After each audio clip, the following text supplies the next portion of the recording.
क्या बोल रहा है कि सर हमारे पास एक स्प्रिंग है जो ऑटोमेटिकली उसने बोल रखा है कि स्प्रिंग एक्सट्रीम पोजीशन पे। तो ये हो गया मीन पोजीशन, ठीक है। तो ये मीन पोजीशन मतलब x बराबर 0, ये x बराबर माइनस है, तो x बराबर प्लस है कहीं यहाँ होगा। लेकिन आपने किया क्या, a√3/2 पे एक दीवार बना दी, ठीक है। तो अब क्या होगा ना, जब आप इसको रेस्ट से रिलीज करोगे स्प्रिंग को, क्योंकि हमें पता है मीन पोजीशन पे नेट फोर्स तो 0 होता नहीं है, तो मतलब इस पे मीन पोजीशन की तरफ फोर्स लगेगा, तो स्प्रिंग आगे जाएगा जाएगा जाएगा, फिर और आगे जाएगा। अब ये जाता तो प्लस a तक, लेकिन रास्ते में क्योंकि दीवार आ गया, तो देखो इसको ना प्लस a तक जाना था, लेकिन रास्ते में दीवार आ गया तो ये टकरा के वापस पीछे की ओर आएगा। तो जब ये मीन पोजीशन से इस दीवार से टकराएगा तो ये वापस पीछे की ओर आएगा, और यहाँ से वापस माइनस a तक जाएगा। तो ये आने जाने में टोटल उसको कितना टाइम लग गया, या बोला जाए एक कंप्लीट ऑसिलेशन में उसने कितना टाइम ले लिया, मैं ये पूछना चाह रहा हूँ आपसे। क्या बोलोगे आप, एक बार ट्राई कर सकते हो, कर लो। नहीं तो आप देखो, बेसिकली बहुत प्यारा सवाल है, ठीक है, बहुत आसान सवाल है।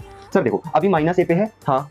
अब एक्सट्रीम पोजीशन से मीन पोजीशन पे जाने में कितना टाइम लगता था, t/4 लगता था, याद करो। तो ये लग गया t/4 टाइम प्लस, तो सर यहाँ से यहाँ t/4 टाइम लगा। अब वो यहाँ से यहाँ भी तो जाएगा, है ना। मीन पोजीशन से a√3/2 पे जाने में कितना टाइम लगेगा। मैं कहा मीन पोजीशन होता है x बराबर 0, मतलब 0 डिग्री था, और ये a√3/2 कितने डिग्री था, 60 डिग्री था। तो मैं क्या बोल रहा हूँ कि पार्टिकल यहाँ से यहाँ मतलब 60 डिग्री चलेगा। तो याद करो मैंने आपको सिखाया था कि 360 डिग्री चलने में अगर t टाइम लगता है तो a√3/2 तो सर 60 डिग्री होता है। तो 60 डिग्री चलने में कितना टाइम लगेगा, t/6। कैसे, t इंटू ये 60 मल्टीप्लाई कर दो, डिवाइडेड बाई ये 360 कर दो। तो जब आप इसको करोगे, ठीक है, तो ये t/6 आ जाएगा। क्या आ जाएगा, t/6। इसका मतलब कि मीन पोजीशन से a√3/2 जाने में कितना टाइम लगेगा, t/6। अच्छा एक और बात है, यहाँ पर e की वैल्यू उसने दे रखी थी 1।